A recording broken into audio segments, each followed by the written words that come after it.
Ladies and gentlemen, happy Women Day to the ladies in this channel, wherever they are.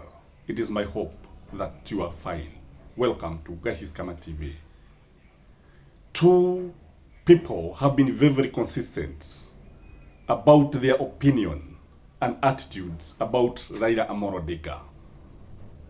And they have always carried a narrative that Raila is not a patriot, that Raila is not honest, that Raila Amolo Odinga is always after his interest. In fact, I've always differed with these two people, but today I noted that many Kenyans are actually commending them for actually trying to unmask Raila Amolo Odinga. Whether they are right or not is for the viewers to judge. These are Aoko and Miguna. Just watch what Aoko is saying here, ladies and gentlemen, and then you make your own comment in the comment section. Raila Odinga is not a reformist.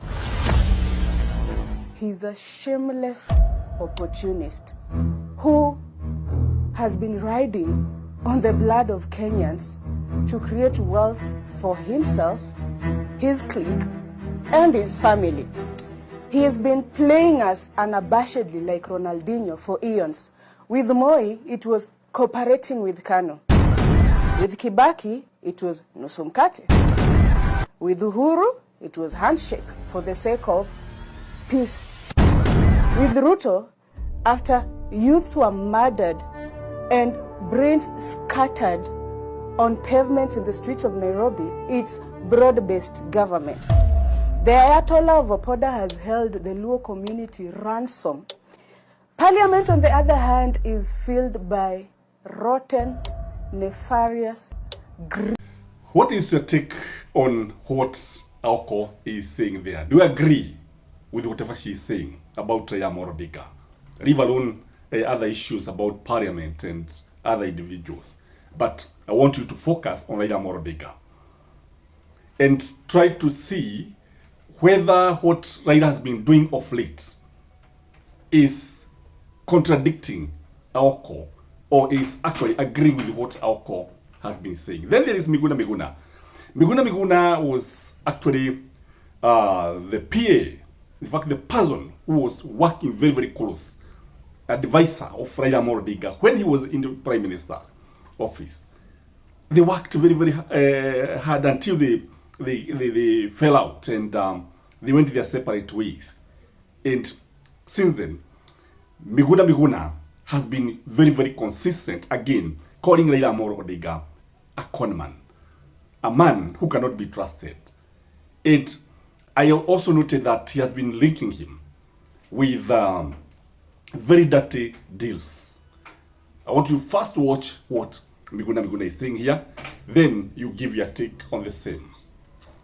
In Palestine, like the entire SADC, South African group of countries, the former frontline states that fought against apartheid, in South Africa, could not stand with Raila Odinga. So Raila Odinga lost 3/4 of the African continent just by supporting Israel. So that's number one.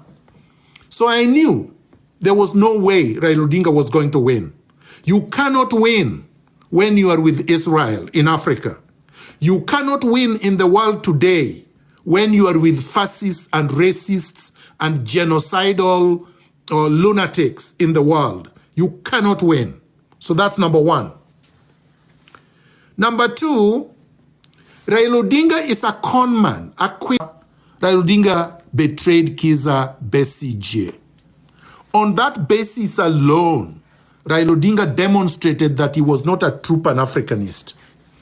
A true Pan-Africanist has to be an honest man with integrity, has to be a man and woman who believes in the rule of law, who believes in the principle of constitutionalism, who believes on respect for human rights, who believes on the supremacy of the Constitution, which comes with the Bill of Rights.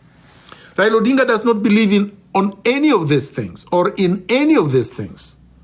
So, in that context, Raila Odinga was going to export to Addis Ababa, to the AU, and to the AUC all the bad manners that he has learned and is perpetuating in Kenya.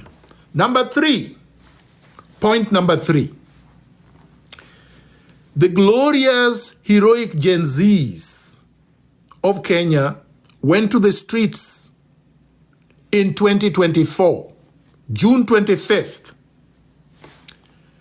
Our revolutionary Gen Zs mobilized, organized, and opposed the Finance Bill 2024. They mobilized, they protested, they took over parliament, and they stopped Ruto in his tracks. Ruto was in the process of... So, ladies and gentlemen, what is common between those leaders? Because they are talking about one individual, they are talking about the content and the attitude, and their take is almost the same. The question that I'd like to ask our viewers, do you think they are right? Do you agree with them? Miguna is not your ordinary person. I want to look at what these people have in common. That is Aoko and Miguna. Number one, they both come from the Luo nation. They come from the Luo community. So they understand Raila very well, more than many other people who does not come from that community. And they understand even when Raila is speaking in mother tongue. So they come from the same community. Number two is that these people are very, very eloquent. Very, very eloquent. Very, very charismatic. They have the gift of the gab. So when you listen to them, you see they are people who have refined English. They are also very, very intelligent. Very, very intelligent. But when you look at them, again, they have been very, very consistent on their approach and the way they have been describing Raila Amolo Odinga. Something else is that when you look at them, they're usually very bitter. Very bitter with Raila Amolo Odinga. Listen to their tone. You see, the tone. I've always opined in this channel that the message is not in the words. The message is in the tone. When you watch them, again, maybe you can watch them again and tell me what tone comes out in the two leaders. Because if you ask me, they are angry, they are bitter with Raila Amolo Odinga. But the funny thing is that Raila has never responded to any of them. In fact, I know it is something that is tactical. Because for one, if Raila is put here and Aoko is put here or Miguna is put here, Raila is put in a discussion, I think William Samuel Ruto's elder brother, Raila Amolo Odinga, would be roasted. And Kenyans would be shocked with what is going to happen. Now, the big question is, have they been vindicated? What do you think, ladies and gentlemen? Because when you look like now, Aoko here, what she said, this video is not for yesterday. It was said, I think 2 or 3 years ago. And now what we are seeing, look like she was right. Now what we are seeing, look like many people are now coming to agree with him. That is Miguna and also Aoko. What this leader said is actually very, very shocking. And I don't know what you think when you look at these two leaders from the Luo community who understand Raila very well. And one thing I know is that Aoko is very close to Babu Owino. So Babu Owino, and she trusts Babu Owino so much.